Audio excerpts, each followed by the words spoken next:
قل یا ایھا الکافرون لا اعبد ما تعبدون ولا انتم عابدون ما اعبد ولا انا عابد ما عبدتم ولا انتم عابدون ما اعبد لكم دينكم ولي دين. صدق الله العلي العظيم وصدق رسوله النبي الكريم ونحن على ذلك من الشاهدين والشاكرين. اللهم ألهمنا رشدنا وأعذنا من شرور أنفسنا. اللهم وفقنا لما تحب وترضى من القول والفعل والنية. رب اشرح لي صدري ويسر لي أمري واحلل عقدة من لساني يفقهوا قولي. آمين يا رب العالمين. محترم حضرات، معزز سامعین، محترم خواتین، میری ماں اور بہنوں، میری بھائیوں، پیارے بچے، آج کی گفتگو کا عنوان ہے سورہ کافرون.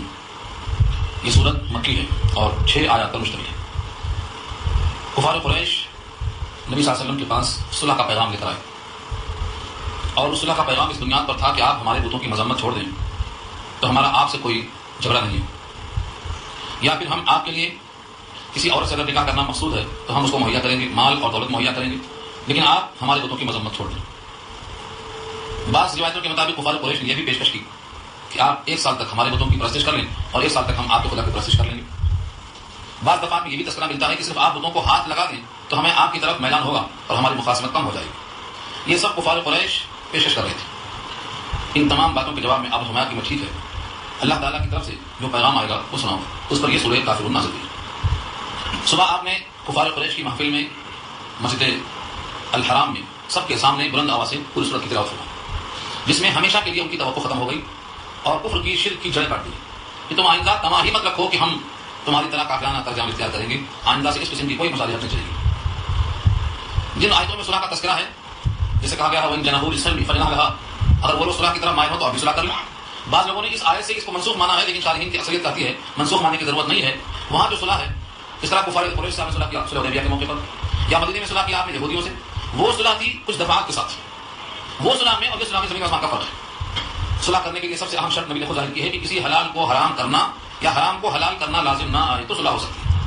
مگر یہاں تو سراسر کفر کی دعوت تھی، اس لیے ان دفعات کی صلح ہونے کا کوئی امکان نہیں ہے. تو یہ صلح کرنے کا مطلب نہیں ہے کہ یہ آیت منسوخ ہو گئی. صلح کرنا ان شکلوں میں آج بھی جائز ہے. کفار قریش سے صلح حدیبیہ میں صلح ہوئی تھی یا یہودیوں سے صلح ہوئی تھی، یہ تمام صلح کرنے کے دفعات آج بھی اسی طرح بین تھی، باقی ہم منسوخ نہیں ہوئی. پہلے ہم لفظوں کو دیکھیں گے سورہ کافرون کے لفظوں میں، اس کے بعد اس کے فضائل دیکھیں گے.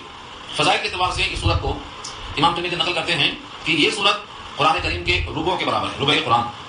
جس طرح سے کہا گیا تھا سورہ اخلاص 1/3 قرآن کے برابر ہے ثواب میں، ایسے ہی سورہ زلزال ربع قرآن ہے اور سورہ کافرون بھی ربع قرآن ہے، یعنی 1/4 قرآن پڑھنے کے برابر ثواب ملتا ہے.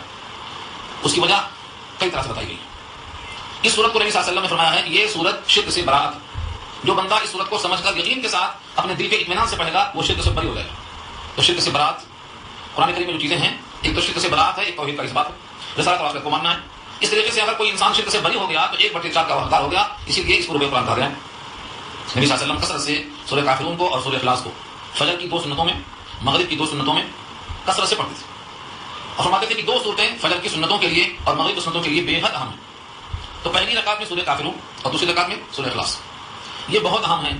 اخلاص میں توحید اور کافرون میں شرک سے برات. اس طرح بندہ جب شرک سے بیزار ہوگا اور توحید سے لبریز ہوگا تو اب اس کے واسطے کوئی چیز کبھی نہیں ہوگی. یہ مقصود ہے. سورہ کافرون اپنے مضمون کے اعتبار سے ہمیشہ کے لیے کافروں کو مایوس کرنے والی. لفظوں کے ساتھ دیکھیے، پہلا لفظ ہے قل، اور قل یہ امر، امر کے معنی آرڈر، حکم. قل آپ کہہ دیجئے، گویا آپ نے خود سے نہیں کہا، اللہ نے آپ سے کہلوایا.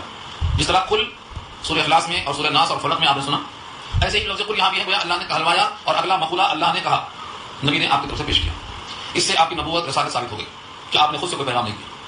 دوسری بات، آپ نے جب مخاطب کیا ہے تو یا ایھا الکافرون، کافر کی جمع ہے کافرون، اور اس میں ایھا مخاطب کے لیے، جیسا اردو میں کہتے ہیں اے فلاں، تو لفظ اے جو اردو میں استعمال ہوتا ہے اس کی جگہ پر لفظ یا ایھا استعمال ہوتا ہے. اس کے لیے 5 حروف ہوتے ہیں، یا، آیا، ایھا، ایتھا. قرآن کریم میں سب استعمال ہوئے، مناسبت الگ الگ ہوتی ہے. تو یا بمعنی اے اور ایھا جس کو مخاطب کیا جائے اس پر داخل ہوتا ہے. اور کافرون میں جو ال لگا ہوا ہے اس سے مراد سارے جہان کے کافر تو ہیں، استغراق کے لیے آئیے سارے جہان کے کافروں کے واسطے یہی جواب ہے. لیکن یہ مخاطب میں جو مخصوص کافر ہیں وہ کفار قریش ہیں، ان کے مخصوص ہونے کا اشارہ ال سے ہوا. تو 2 شکلیں ہیں، اے منکرو، کیونکہ کفرہ کے معنی انکار کیا آتے ہیں، کفرہ کافر کے معنی آتے ہیں انکار کرنا. اس وقت ترجمہ کیا ہے اے منکرو، اے انکار کرنے والا. بعض مقامات پہ آیا ہے کہ کافر کے معنی چھپانے والا. کسان کو بھی کافر کہا جاتا ہے. یہ وجب الزراع لیغیظ بہم الکفار. جب کھیتی اچھی لگتی ہے تو کھیتی کرنے والے تو خوش ہوتے ہیں، لیکن جو کھیتی کے مخالف ہوتے ہیں وہ کافروں کو تکلیف ہوتی ہے. تو کافر کے معنی تو انکار کرنے والے کیا آتے ہیں. یہ کافر نے کیا انکار کیا ہے؟ دو جز کا انکار کیا ہے، ایک لا الہ الا اللہ میں الوہیت کا، اور دوسرا جز ہے محمد رسول اللہ اس میں رسالت کا، ان دو جز کا انکار کیا ہے، اس واسطے یہ کافر ہے۔ آج بہت سے کافروں کو اس پر اعتراض ہے کہ ہم کو کافر کیوں کہا جاتا ہے؟ لفظ کافر کوئی گالی نہیں ہے، لفظ کافر کے معنی آتے ہیں کسی چیز کا انکار کرنا۔ کیا چیز کا انکار کرنا؟ اپنے مالک کا انکار کرنا، اپنے معبود کا انکار کرنا، اپنے رزاق کا انکار کرنا، اپنے نبی کا انکار کرنا، یہ سب انکار کی شکلیں ہیں۔ تو جو شخص ان کا انکار کرے گا اس کو کافر کہیں گے، اور جو اس کا اقرار کرے گا اس کو مومن کہیں گے، کیونکہ اقرار کے معنی دل سے تصدیق کرنے والا، مان لینے والا، ماننے والے کو مومن کہیں گے اور نہ ماننے والے کو کافر کہیں گے۔ آج بھی اگر کوئی کافر ان کو مان لے، مانتے ہی وہ مومن ہو جائے گا، اور ایک پرانا مومن جو نسبی ہے، خاندانی ہے، اس کو جو حقوق اسلام میں ہے وہ نئے مومن کو بھی پورے حاصل ہوں گے، کوئی کمی نہیں ہوگی۔ وہ آپ کے ساتھ نماز میں کھڑا ہو سکتا ہے، نماز پڑھا سکتا ہے، وہ آپ کی لیڈنگ اور قیادت کر سکتا ہے، صرف ایمان لانے کی وجہ سے۔ تو اللہ تعالیٰ نے جو مخاطب کیا ہے، اے کافرو، یعنی اے انکار کرنے والا۔ عام طور سے لوگ کہتے ہیں کہ جس لفظ سے مخاطب کو چڑ ہو وہ پیش نہیں کرنا چاہیے، حالانکہ کفار قریش کو لفظ کافر سے چڑ تھی، پھر بھی اللہ تعالیٰ نے نبی کے ذریعے سے کہلوایا کہ کہو اے کافرو، یعنی اے انکار کرنے والوں۔ کس کا انکار کرتے ہیں؟ لا الہ الا اللہ کا انکار کرنے والوں، محمد اللہ کے رسول ہیں، رسالت کا انکار کرنے والوں۔ اس میں کوئی چیز حقیقت کے خلاف نہیں ہے۔ نبی صلی اللہ علیہ وسلم کا یہ اعلان علی رؤوس الاشہاد، حرم کے اندر پیش کرنا، اس بات کی غمازی کرتا ہے کہ حق کا اعلان کھلم کھلا ہونا چاہیے۔ اگر کسی کو اچھی بات کڑوی لگتی ہے، سچی بات کڑوی لگتی ہے، تو اس کے کرواہٹ کے لحاظ کا یہ مطلب نہیں ہے کہ اس کو حق نہ پیش کیا جائے، جیسا کہ یہاں کیا گیا، اے کافروں کہا گیا، اے منکروں کہا گیا۔ کافروں کا آج بھی دعویٰ ہے کہ ہم کافر نہیں، ہم تو بڑے بت کو اور دوسرے بتوں کو اس لیے پوچھتے ہیں کہ وہ ہمیں اللہ سے قریب کر دیں، جیسا کہ سورۃ زمر کے الفاظ ہیں، ما نعبدهم الا ليقربونا الى الله زلفى، ہم اللہ سے قربت کے لیے ان بتوں کی پرستش کرتے ہیں کہ یہ چھوٹے بت ہمیں اللہ سے قریب کر دیں گے۔ ہم نے کب انکار کیا؟ تو در حقیقت دیکھا جائے تو کافروں نے اللہ کا انکار نہیں کیا، جیسا کہ سورہ نمل میں تفصیلی بحث آئے گی۔ اگر ان سے آپ پوچھیں کہ زمین کس نے پیدا کیا تو کہیں گے اللہ، ان سے آپ پوچھیں گے کہ آسمان کس نے پیدا کیا تو کہیں گے اللہ، اور انسان تو من خلق السماوات والارض ويقولون اللہ، تو انکار نہیں کرتے، وہ اللہ کے وجود کا انکار نہیں کرتے۔ لیکن اللہ تعالیٰ کے وجود کا مان لینا کافی نہیں ہے ایمان لانے کے لیے، اللہ کی کتاب کو بھی ماننا، اللہ کے بھیجے ہوئے پیغمبر کو بھی ماننا، رسالت کو تسلیم کرنا، جو 7 چیزیں ایمان فصل کی ہیں، کسی کا بھی انکار کرے گا تو کافر کرے گا وہ۔ تو یہاں جو مخاطب ہیں، اے منکرو، اے انکار کرنے والوں، یعنی الوہیت کا اور رسالت کا انکار کرنے والوں، اے محمد مصطفیٰ صلی اللہ علیہ وسلم کی رسالت کا انکار کرنے والوں، جتنے بھی انکار کی چیزیں ہیں ان تمام کو یہاں شامل کر لیا۔ آپ کہہ دیجیے اے انکار کرنے والوں، لا اعبد، میں نہیں پوجتا ہوں، ما تعبدون، جس کی تم عبادت کرتے ہو۔ اس صورت میں لفظ ما بہت اہم ہے، اس پر توجہ چاہیے آپ کی، تو آپ کو سمجھ میں آئے گا۔ لا اعبد، میں عبادت نہیں کرتا ہوں، میں نہیں پوجتا ہوں۔ ما بمعنی الذی، وہ ذات جس کی تعبدون تم پوجتے ہو، جس کو تم عبادت کرتے ہو اس کو میں نہیں پوجتا ہوں۔ ولا انتم عابدون ما اعبد، اور نہ تم عبادت کرتے ہو ما اعبد، جس کی عبادت میں کرتا ہوں، جس کو میں پوجوں اس کی تم عبادت نہیں کرتے ہو۔ یعنی میں رحمان کی عبادت کرتا ہوں اور تم بتوں کی عبادت کرتے ہو۔ میں ان بتوں کی عبادت نہیں کر سکتا توحید رکھتے ہوئے، اور تم خدا کی عبادت نہیں کر سکتے ہو شرک رکھتے ہوئے۔ بتوں کی عقیدت دل میں رکھ کر تم اللہ کی بندگی نہیں کر سکتے، اور میں توحید پر باقی رہ کر بتوں کی بندگی نہیں کر سکتا۔ تم جو لائے ہو پیغام صلح، یہ ممکن نہیں، کیونکہ اگر تمہاری خواہش کے مطابق ہم بتوں کی پوجا کر بھی لیں تو رحمان کی بندگی کا دل میں اعتراف رکھ کر تمہارے معبودوں کی بندگی کا کوئی مطلب نہیں۔ اس لیے میں عبادت نہیں کرتا ہوں جس کی تم عبادت کرتے ہو، اور میں عبادت جن کی کرتا ہوں ان کی عبادت تم نہیں کرتے ہو، دونوں کا راستہ الگ ہے۔ یہ ہوا ماضی کے اعتبار سے۔ بعض لوگوں نے کہا ہے اس میں 4 شکلیں ہیں، 4 شکلیں ہیں۔ ماں 2 دفعہ جو شروع میں آیا ہے وہ مانا الذی کا آیا ہے، اور آخر میں جو ماں آیا ہے، یہ دونوں جگہ جو ماں آیا ہے یہ ماں مصدریہ ہے، یعنی ہم نے تمہیں 2 باتوں کا فرق ہے، ایک معبود الگ الگ ہے اور طریقہ عبادت الگ الگ ہے۔ 2 چیزیں بتانا مقصود ہے۔ معبود تمہارا بت ہے، ہمارا معبود رحمان ہے، معبود میں فرق، اور طریقہ عبادت میں فرق یہ ہے کہ ہم جس طریقے پر اللہ کی عبادت کرتے ہیں اس طریقے پر تم بتوں کی عبادت نہیں کر سکتے، اور تم جن طریقوں پر بتوں کی عبادت کرتے ہو ان طریقوں پر ہم رحمان کی عبادت نہیں کرتے۔ تو طریقہ عبادت بھی الگ ہے اور معبود بھی الگ ہے۔ یہ کہاں سے آیا؟ جب ماں مصدریہ ہم لیں گے، الگ پڑھیں گے۔ ترجمہ لفظی دیکھو، اور یا ایھا الکافرون، کہا دیجیے اے کافروں، اے انکار کرنے والوں، لا اعبد، میں عبادت نہیں کرتا۔ اعبدو فعل مضارع ہے، واحد متکلم کا صیغہ ہے، حال کے معنی میں میں عبادت نہیں کرتا۔ ما تعبدون، جس کی تم کرتے ہو، جن بتوں کی تم کرتے ہو میں ان کی نہیں کرتا۔ ولا انتم، اور نہ ہو تم، عابدون پوجنے والے، ما اعبد، جس کی میں عبادت کرتا ہوں، وہ یا تم بھی نہیں کر سکتے نہ میں کر سکتا ہوں۔ تم کو تمہارا پسند کرنا مبارک ہو، اور مجھ کو میرا معبود میرے طریقے پر میں جو عبادت کرتا ہوں، یہ تمہارا اور میرا دونوں کا راستہ بالکل الگ ہے۔ بعض لوگ کہتے ہیں جو جملہ یہاں تکرار کے ساتھ آیا ہے، تکرار ڈبل آیا ہے، وہ جملہ کون سا ہے؟ اس تکرار کی وجہ سے لوگ سمجھتے ہیں کہ یہ زائد ہے، حالانکہ تکرار زائد نہیں ہوتی، تکرار سے تاکید مقصود ہے۔ جیسے آپ نے سنا ہے ان مع العسر یسرا، ان مع العسر یسرا، 2 مرتبہ آیا سورہ نشر میں۔ کیوں آیا؟ بے شک تنگی کے ساتھ آسانی ہے، بے شک تنگی کے ساتھ آسانی ہے۔ یہ تکرار تاکید کے لیے، کیونکہ جتنی تاکید ان لوگوں نے کی صلح کرنے میں اتنا شدت سے مخالفت کی جائے گی، تو تکرار تاکید کے لیے ایک معنی تو یہ ہوا۔ دوسرے مفہوم میں کہا گیا ہے کہ پہلا جملہ فعل حال کے لیے ہے کہ آج ایسا نہیں ہو سکتا، اور دوسرا جملہ آئندہ کے لیے ہے کہ مستقبل میں بھی ہم جن کی پوجا کرتے ہیں تم نہیں کر سکتے ہو، اور جن کی تم کرتے ہو ہم نہیں کر سکتے ہیں، کیونکہ اللہ نے ہمیں اطلاع دے دی ہے کہ تمہارے دل میں ایمان کی گنجائش نہیں، جیسا کہ بات آیت میں آ چکا ہے کہ جیسے جیسے آیتیں نازل ہوتی ہیں ان کا کفر اور بڑھتا ہے، ان کی شرارت اور بڑھتی ہے۔ جتنی آیتیں نازل ہوتی ہیں یہ بگڑتے، اور ان کے کفر میں اتنی شدت پیدا ہوتی ہے کہ اب یہ ایمان نہیں لائیں گے۔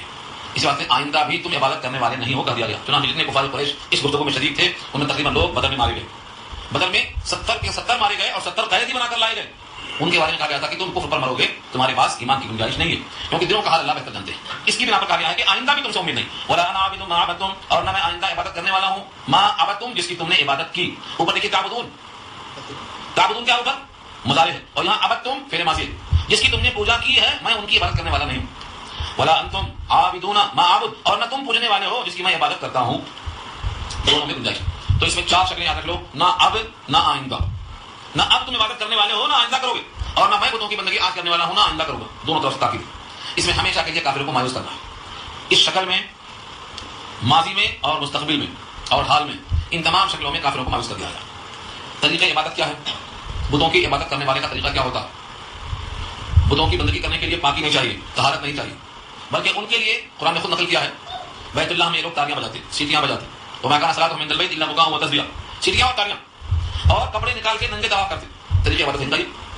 تو یہ طریقہ عبادت جو تمہارا ہے یہ بالکل الگ ہے. تو تمہارا معبود بھی الگ, اس کی بندگی بھی الگ, اور ہمارا معبود بھی الگ, اس کی عبادت کا طریقہ بھی الگ. تم سے ہمارا کوئی میل نہیں ہو سکتا. آج جتنے بھی کافر دعوت دیتے ہیں قومی دھارے میں آ جاؤ, ان کا مطلب یہ ہے کہ تم اپنا معبود اور طریقہ عبادت تبدیل کرو. یہ نہ اس وقت ہوا تھا نہ آئندہ ہوگا, یہ پرانے کا گیا. نہ تمہارے بتوں کی ہم بندگی کریں گے نہ تمہارے طور طریق پر ہم بندگی کریں گے. عبادت کا طریقہ ہمارا الگ. یہ سورت کو پڑھنے والا اگر سمجھ کر پڑھتا ہے تو وہ یوں کہتا ہے, اے منکرو, تم جن بتوں کی بندگی کرتے ہو میں ان بتوں کی بندگی نہیں کر سکتا, نہ آج نہ آئندہ. تم جس طریقے پر عبادت کرتے ہو میں اس طریقے پر عبادت نہیں کر سکتا, نہ آج نہ آئندہ. اب مجھے بتائیے کافروں کو امید کہاں سے ہوگی؟ مگر یہ بندہ پڑھنے والا اس طرح سوچ کے نہیں پڑھتا. آج میں دیکھا ہے بہت سے مسلمانوں کو وہ کام کرتے ہیں جو طریقہ عبادت کافرانہ ہے. ان کو صورت نہیں. یہ صورت کوئی سمجھ کے پڑھتا ہے تو نفاق سے اور شرک سے بری ہوتا ہے. حدیث میں آتا ہے جب بستر پہ آدمی آئے تو سورہ ناس, سورہ فلق, سورہ اخلاص, سورہ کافرون یہ پڑھ لے تو وہ شرک سے بری ہوگا اللہ کے نام. لیکن شرک سے بری ہونے کے واسطے سمجھ کر شعور سے پڑھنا لازم.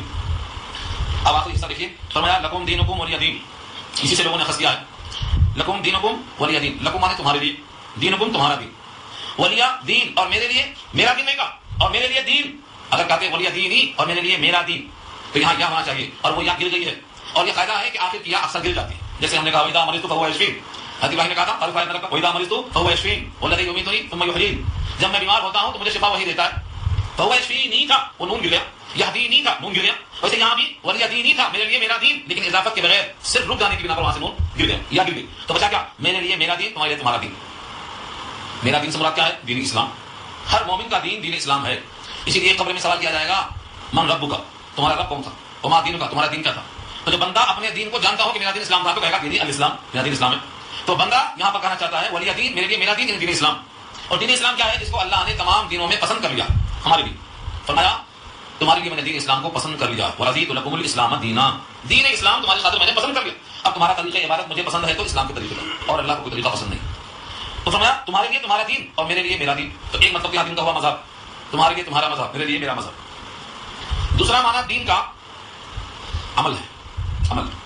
تمہارے لیے تمہارا عمل, میرے لیے میرا عمل. جس طرح قرآن کریم میں آیا ہے سورہ یونس میں کہا اللہ نے وَإِن تَذَبُوكَ فَقُلْ لِي عَمَلِي وَلَكُمْ عَمَلُكُمْ أَنْتُمْ بَرِيئُونَ مِمَّا أَعْمَلُ وَأَنَا بَرِيءٌ مِمَّا تَعْمَلُونَ. اے نبی اگر وہ آپ کو جھٹلا دی تو آپ ان سے کہہ دو کہ میرے لیے میرا عمل, تمہارے واسطے تمہارا عمل, میرے عمل سے تم بری, تمہارے عمل سے میں بری. بات کا اعلان کر دو.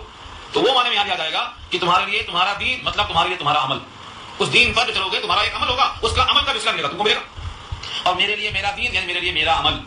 لنا اعمالنا ولکم اعمالکم لا حجۃ بیننا, ہمارے تمہارے درمیان کوئی بحث نہیں ہے. تمہارا طریقہ عبادت تم کر لو, اس کا اجر تم کو مل جائے گا. اجر ملے گا یا وزر ملے گا, سزا ملے گی یا جزا ملے گی, تم جانو. اور میرے واسطے میرا عمل ہے, اس کا بدلہ مجھے ملے گا. جیسا ہمارے پاس اردو میں محاورہ ہے, کوئی کسی کی قبر میں نہیں جائے گا. مطلب کیا ہے؟ ہر آدمی کے عمل کا اس کو صلہ ملے گا. تو اس آیت میں صاف اور صریح اعلان کر دیا گیا ہے, لکم تمہارے لیے ہے, دینکم تمہاری راہ, تمہارا دین, ولی دینی اور میرے واسطے میرا دین ہے, میری راہ. اور وہ دین دین اسلام.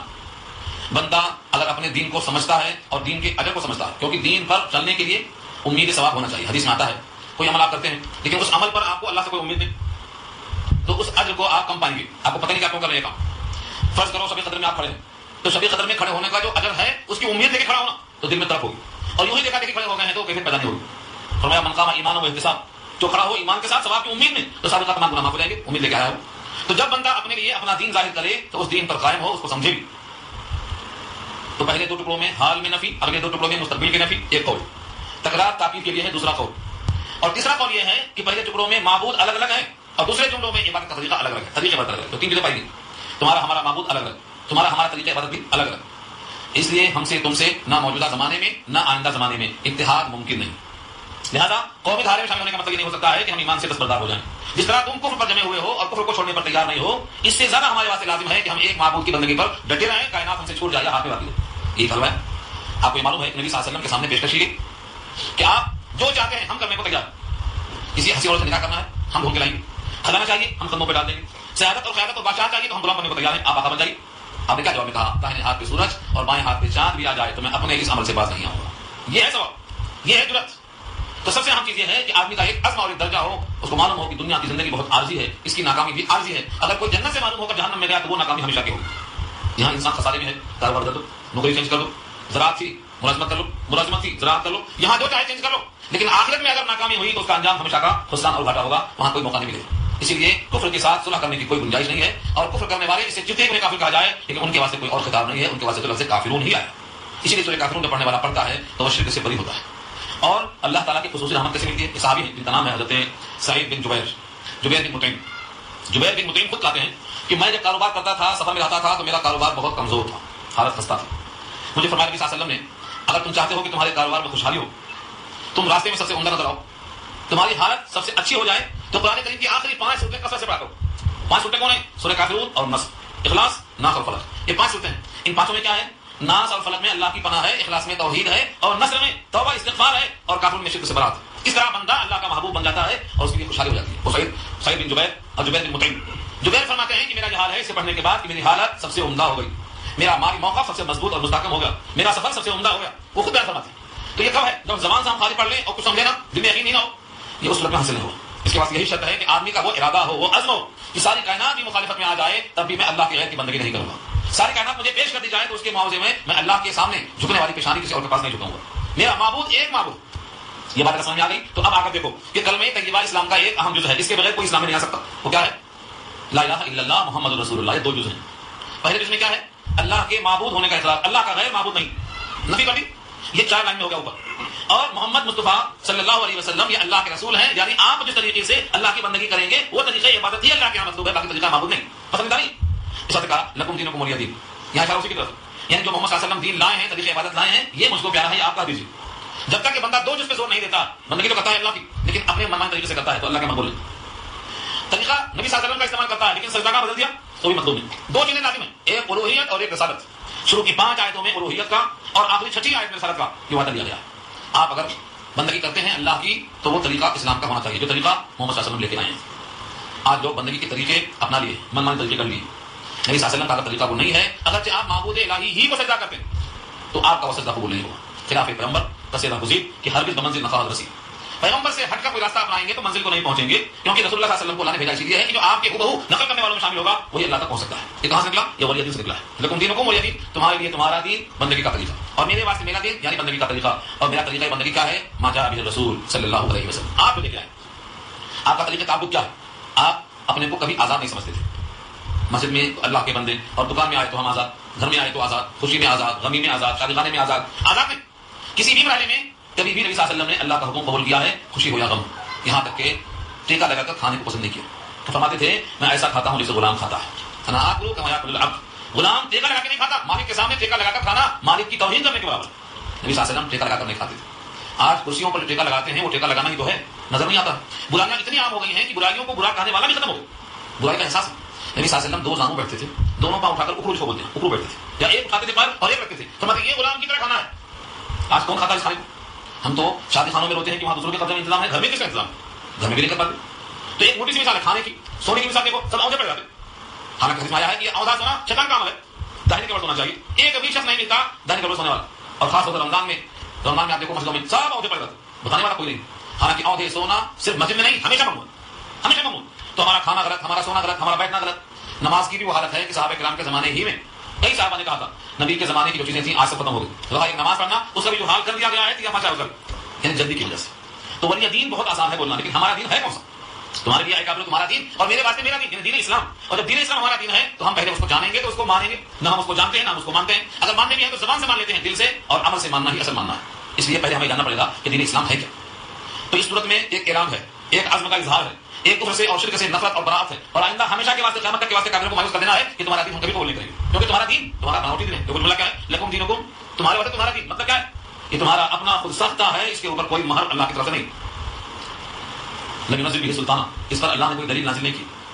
آج جتنی سجدہ گاہیں ہیں، جہاں جہاں لوگ سجدہ کرتے ہیں کسی بھی مسلک کے، کسی بھی مذہب کے، سوائے اللہ کے جتنے جگہوں میں سجدہ ہوتا ہے سب باطل اور سب اس کی خلاف، کوئی سجدہ گاہ صحیح نہیں ہے۔ اللہ نے قرآن کریم میں صاف کہا ہے ما لم ينزل به سلطان، جن جن پر لوگ سجدہ بنا کر سجدہ کرتے ہیں سجدہ گاہ سمجھ کر کے، ان میں سے کسی پر اللہ کی طرف سے کوئی سند، کوئی حجت، کوئی دلیل، کوئی ثبوت ان کے پاس موجود ہے۔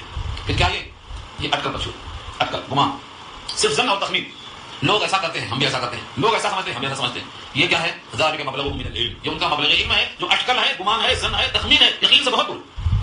اور ان تمام باتوں کے واسطے ایک آخری بات یاد رکھ لو، اللہ نے خود قرآن میں کہا ہے سورہ عنکبوت کہ جتنے سہارے ہیں اللہ کے علاوہ وہ تمام سہارے مکڑی کے جالے کے برابر حیثیت رکھتے ہیں۔ کیا مثل العنکبوت اتخذوا من دون اللہ اولیاء کمثل العنکبوت اتخذت بیتا، جتنے سہارے ہیں، جتنی سجدہ گاہیں ہیں، جتنے معبود ہیں، جہاں جہاں سے انسان کچھ چاہتا ہے، چاہے وہ کیسے باشد، یہاں صاف اعلان ہے کہ وہ اللہ کے مقابل میں جتنے سہارے ہیں، جتنی سجدہ گاہیں ہیں، وہ مکڑی کے جالے۔ سورہ عنکبوت کی آیت دیکھیں، کیا ہے مکڑی کا جالا؟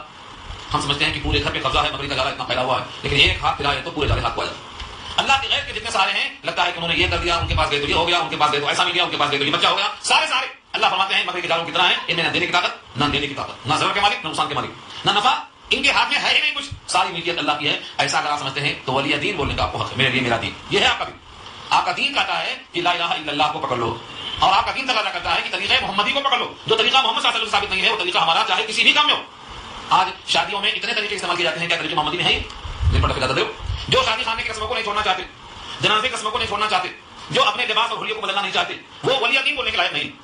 سچی بات یہ ہے، ایمانداری کی بات۔ جب تک آپ نبی صلی اللہ علیہ وسلم کے طریقے کو تسلیم نہ کر لیں اور طریقہ عبادت میں سید الانبیاء کو نہ مان لیں، تب تک آپ کو ولی دین بولنے کا حق نہیں۔ لکم دینکم بول سکتے ہیں آپ، ولی دین کہاں بولے آپ؟ ان کے لیے ان کا دین اور آپ کے لیے آپ کی خواہش، ایسا بولنا پڑے گا۔ لکم دینکم ولی خواہش بولنا پڑے گا، میرے لیے میری خواہش۔ ابا کرتے تھے، دادا کرتے تھے، نانی کرتی تھی، پھوپھی کرتی تھی، کھڑا کرتے تھے، چلا آ رہا ہے، یہ کوئی جواب ہے؟ آج کسی بھی مسلمان پر آپ تحقیق کر کے دیکھ لیں تو ولی دین میں فیل ہو جائے گا۔ اوپر کی بات سب صحیح ہے، کافر ہو تم جن کی پوجا کرتے ہو میں ان کی نہیں کرتا ہوں، یہاں بھی کیا غلطی ہے؟ آپ کے پاس ایک بت ہے جس کا نام نفس ہے، نفس بھی بت ہے، اور قرآن کریم نے اس نفس کو جو پرستش کرتے ہیں ان کے لیے بہت زیادہ مہلک لفظ استعمال کیا گیا ہے۔ بتوں کی پرستش کون کرتا ہے؟ جس طرح بت ہمارا معبود نہیں، ہمارا نفس بھی ہمارا معبود نہیں، لیکن نفس کی ہر خواہش پوری کرنا یہ نفس کو معبود بنانے کے برابر ہے۔ سورہ جاسیہ پارہ 25 آیت نمبر 23 میں اللہ کا ارشاد ہے اسی موضوع پر، افرائیت من اتخذ الہہ ہوا، آپ نے دیکھا اس کو جس نے اپنا معبود اپنی خواہش کو بنا دیا ہے۔ اس کی خواہش ہے تو کرتا ہے، خواہش نہیں ہے تو نہیں کرتا ہے۔ اللہ کا حکم سید الانبیاء کا طریقہ اس کے سامنے ہے ہی نہیں۔ اب مجھے بتائیے اس آیت کی صراحت کے باوجود کیا یہ بولنے کا حق ہے لکم دینکم ولی دین؟ جب آپ اس کو پڑھیں تو پہلے جائزہ لیں کہ جن کی پرستش کافر کرتے ہیں ان کی ہم نہیں کرتے، جو طریقہ کافروں کا بندگی کا ہے وہ طریقہ ہم کو پسند نہیں، وہ اپنی خواہشوں پہ چلتے ہیں اور ہم رب کی خواہشوں پر چلیں گے، ہم رب چاہے بھی بلا دیں گے۔ جب تک یہ فیصلہ نہ ہو تب تک لکم دینکم ولی دین کا بولنا زبان سے تو ہوگا، دل سے نہیں ہوگا، دل سے بولنے کے واسطے لازم ہے۔ یہ میں سمجھتا ہوں کافی حد تک لوگوں کی بات سمجھ میں آ گئی کہ جب تک ہم اسلام کو سامنے رکھ کر کے ولی دین نہ کہیں گے اور جب تک ہم اپنے دل سے اسلام کو نہ چاہیں گے، ہمارا یہ بولنا زبانی جمع خرچ ہوگا۔ اللہ تعالی ہم کو اور آپ کو سب کو عمل کی توفیق نصیب فرمائے۔